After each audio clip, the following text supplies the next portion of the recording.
lap gone. What's he done in the middle sector? Well, it looked very, very good, it has to be said. It's such a long sector, it's always difficult to tell, but it looked, and he's quickest of all, again, by some margin, actually. And he really was hustling it through the apexes. So Webber, then, I think, is, as you say, going to put a real bit of spice into the end of this Friday afternoon session, as he, I think, will clearly go fastest of anybody. Track getting better and better, but I don't think, yes he does indeed. Fantastic lap!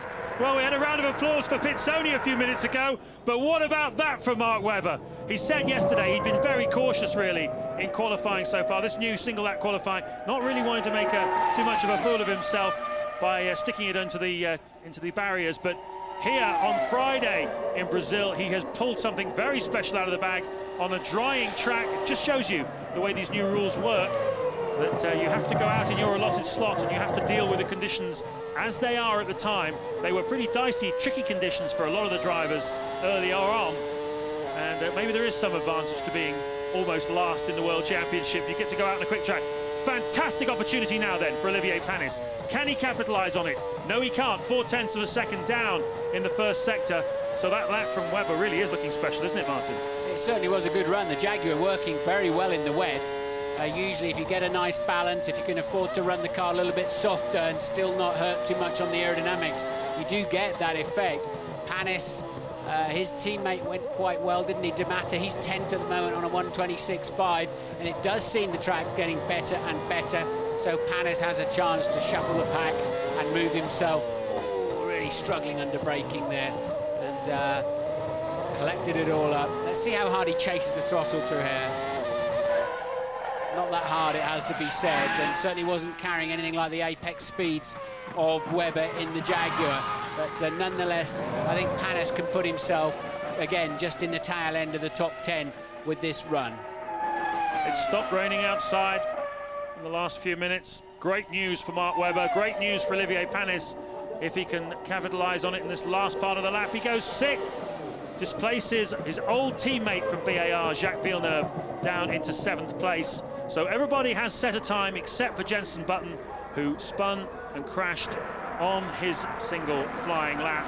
And the Jaguar team have something to smile about. It's a shame, I'm sure they're thinking that this isn't Saturday, because that would mean they were on pole position, and what a story that would be, having a Jag on pole position. But of course tomorrow they have to do it with their race fuel on board, which will make it even harder in the wet conditions. But Button goes first tomorrow then. He's 20th today and last today with that spin of his. And Webber goes last. Let's hope the weather plays into his hands tomorrow. Well, the forecast certainly is for more changeable conditions throughout the weekend. It's been a very, very interesting hour with some very interesting incidents as well. And a very happy Jaguar garage down there. We'll be hearing from more of the drivers coming up shortly, and lots to think about down there in the Jaguar garage.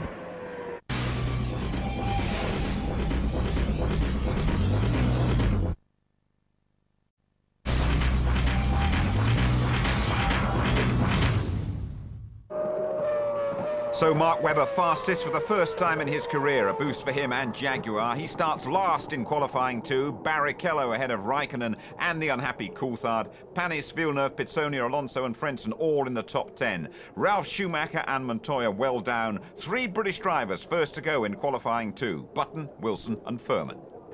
Well done, Mark. I bet you wish it was Saturday, don't you? Yeah, it's the wrong day, but you know, even still, we've done a reasonable lap time in those conditions. Everyone had a fair shot at it. The track was probably a bit quicker for us at the end, but even still, like I said, you know, I think we could have done a reasonable job even in if the conditions were very, very consistent.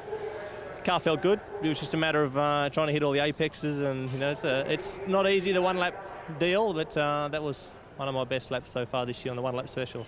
How much did the conditions play a part in that?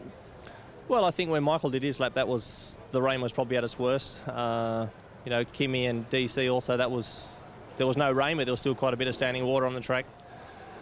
There was a few guys, and then I think it was quite consistent maybe until us at the end where it was a bit quicker. You know, it's hard to say, to quantify by how much, whether it's half a second or a second or whatever, but even if you take a second off us, you know, we're still looking okay. So, Rubens, it looked so good for so long. What did you think when Mark just pipped you at the end? Well, I mean, when you have a situation like that the track is drying out and it stops raining, of course, something could happen in the middle of the way. But when I was on the track, I was enjoying myself. That's the most important thing. I mean, it's no. I'm not unhappy that I'm finished second. I mean, it's important to be on the top 4 for tomorrow. Although it's a lottery tomorrow because you never know what the weather is going to play.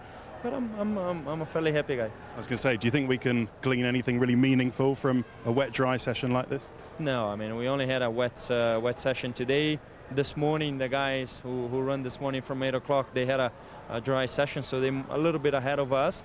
But I'm not worried about it. I was born here, so I know that the place quite well.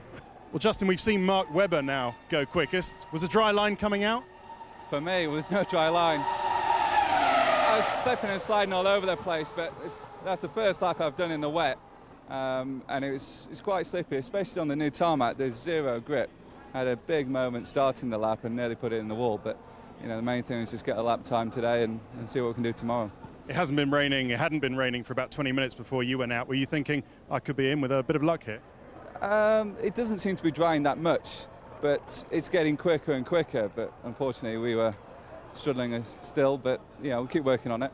Ralph, you said to me before that run that you quite like driving in the wet. Have you changed your mind? There's no aquaplane out there at the moment because there's no standing water, so it's okay. A little bit of oversteer coming onto the last straight here. It's quite difficult, but I'm sure a few more laps I'll learn a bit more about here in the rain. It did look like quite a handful, even going in a straight line. Was that the case? No, a little bit wandering about a little bit, but it's not actually aquaplane. It's still all under control, so it's not a problem. Cristiano, first qualifying run out in front of your home crowd. Were you pleased with it? It's difficult to say because I only had 5 laps this morning on the track.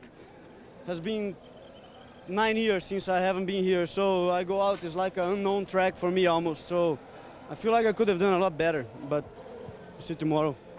In the sense that we know qualifying, was this any kind of qualifying session? Yes, I think so. I mean, it's straightforward with the sort of system we have now. If you're unlucky with the condition, you're unlucky with the condition. But it has been in the past. If you have been, I remember in Magny-Cours out at the wrong time, well, that would have meant you'd be somewhere in the back. Your lap went quite well, it looked. I mean, it was pretty tricky. As we saw from the spin before, do you think it's time now maybe for the FIA to think about having a second wet tyre?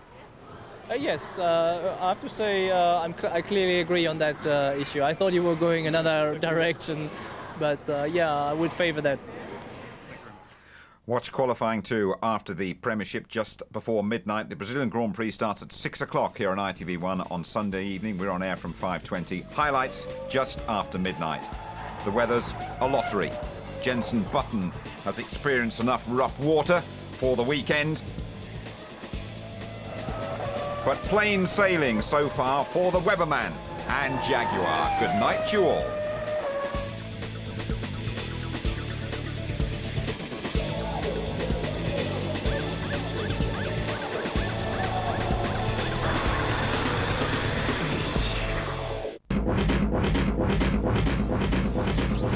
Formula One on ITV, sponsored by Toyota.